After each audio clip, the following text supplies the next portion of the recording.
So the video that you just saw shows the life-threatening effect of an opioid overdose. This patient in particular was using heroin. So heroin, also known as diamorphine or diacetylmorphine, is a highly addictive illicit drug classified as an opioid analgesic that is commonly associated with recreational use to induce euphoria. It has a high addictive potential. So additionally, heroin can come in a white or brown sticky powder or a black sticky substance known as black tar heroin.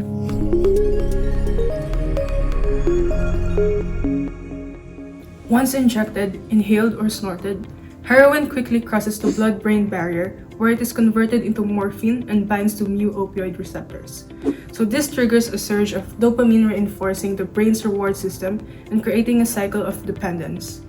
Over time, repeated use alters neural pathways, diminishing natural dopamine production and increasing tolerance, requiring higher doses to achieve the same effect. So these changes lead to severe physical and psychological dependence, making heroin one of the most addictive substances known.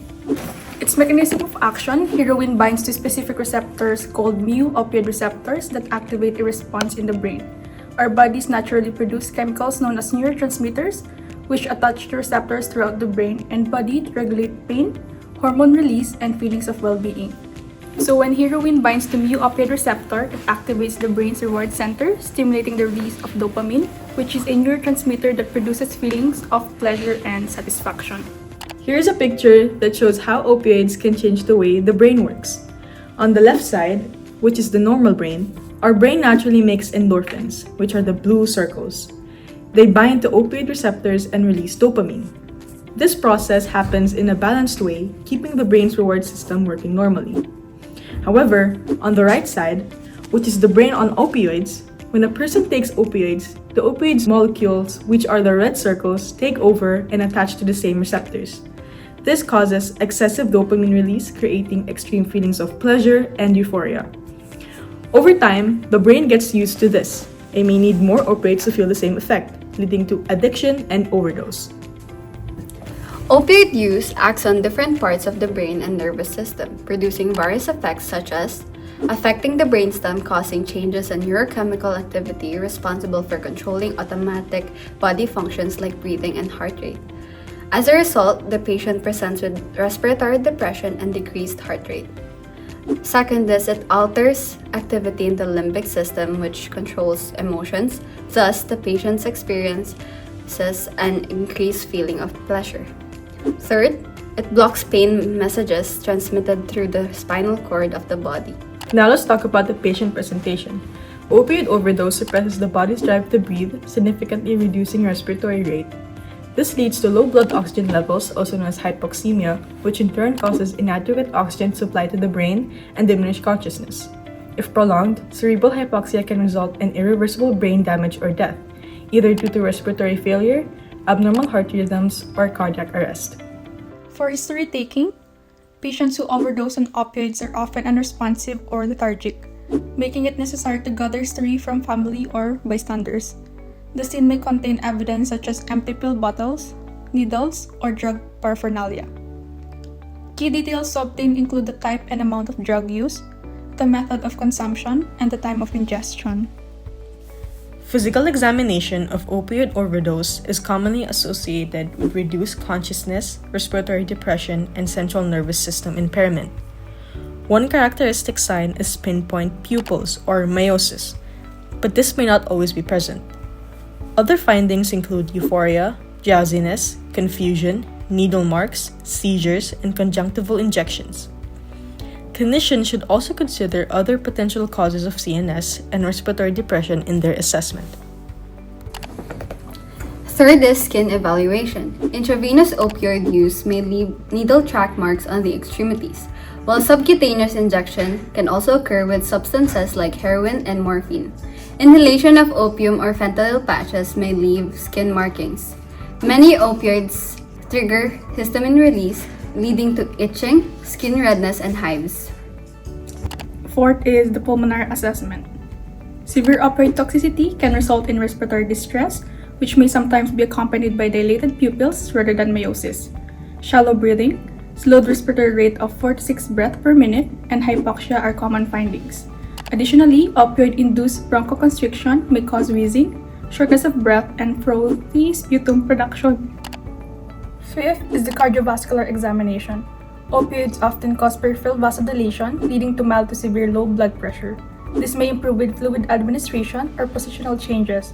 If hypotension remains severe despite treatment, co-ingestion of other substances should be considered. 6. Gastrointestinal evaluation. Nausea and vomiting infrequently occur with opioid toxicity due to slowed intestinal motility and delayed gastric emptying. These effects contribute to discomfort and increased risk of aspiration. 7. Psychiatric features. Although opioids depress the CNS, they can also cause psychiatric symptoms such as anxiety, agitation, mood disturbances, paranoia, hallucinations, and nightmares. 8. Neurological assessment. Certain opioids, such as heroin, can most likely cause seizures in adults.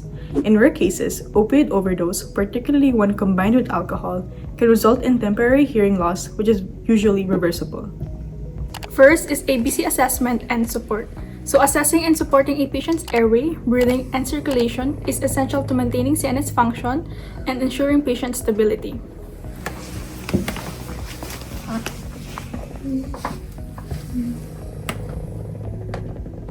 An airway assessment is done to check if it is open and patent, as opioids can increase the risk of airway obstruction due to decreased consciousness and loss of airway reflexes.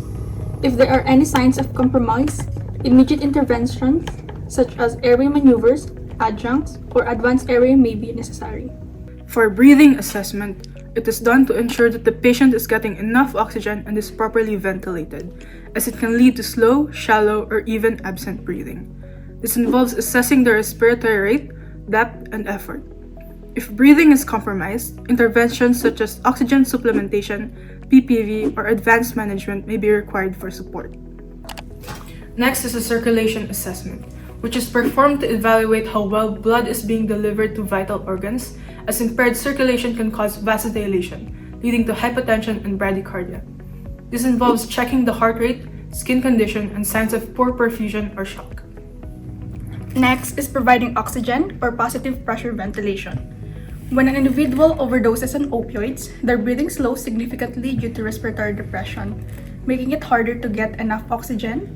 To address this, ventilation must be increased and oxygen therapy is needed if SpO2 drops below 95%. The effect of opioids causes hypoventilation, which leads to low level of oxygen and high carbon dioxide levels. In this case, positive pressure ventilation is necessary.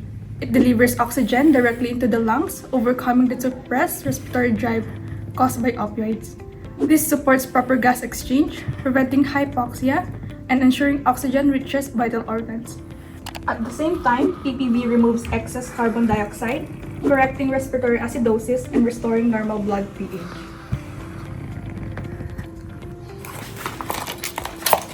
So for IV fluid administration, opioid overdose causes vasodilation due to suppression of the sympathetic nervous system and the drug's direct effects on smooth muscle. As a result, blood pressure drops and vital organs receive less oxygen. So to help stabilize this, the patient may receive normal saline of 250 to 500 ml to improve circulation, support blood pressure, and counteract the effects of opioid-induced hypotension. Next is naloxone administration. Naloxone is an antidote used to reverse the effects of an opioid overdose. It works by attaching to opioid receptors, effectively blocking and reversing the effects of opioids, including respiratory depression, sedation, and low blood pressure. The main goal of naloxone administration is to restore normal respiratory function and prevent further complications caused by opioid toxicity.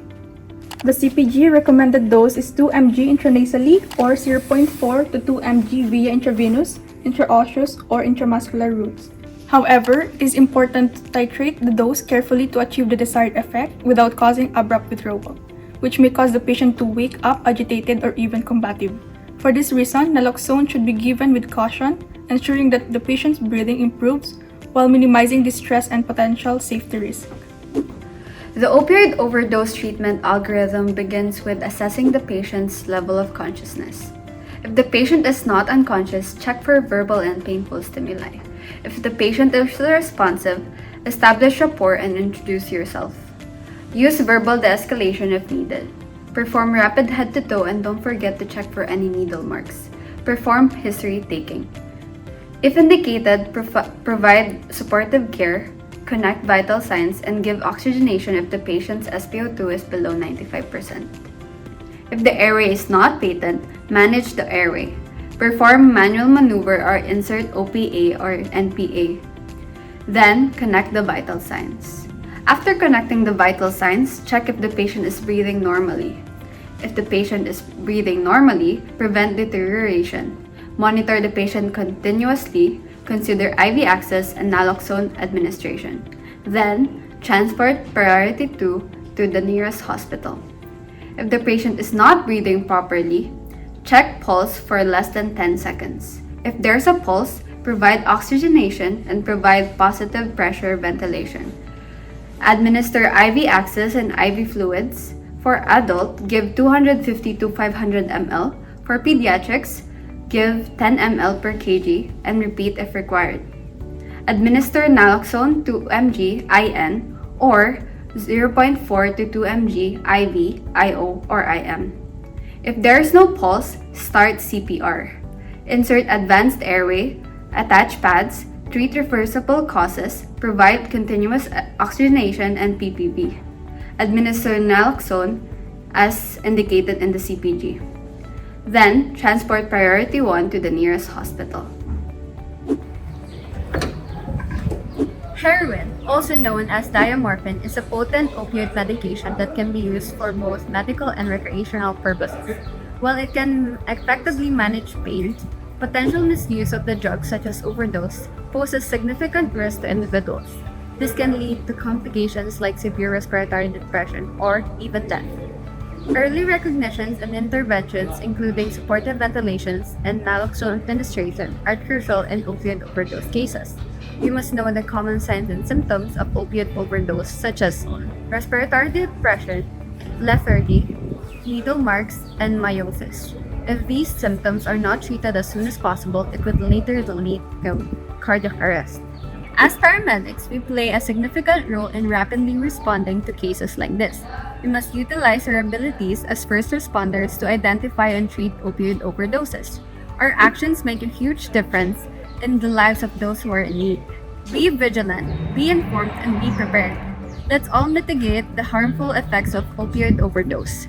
Thank you for watching. We hope you found this video informational and insightful.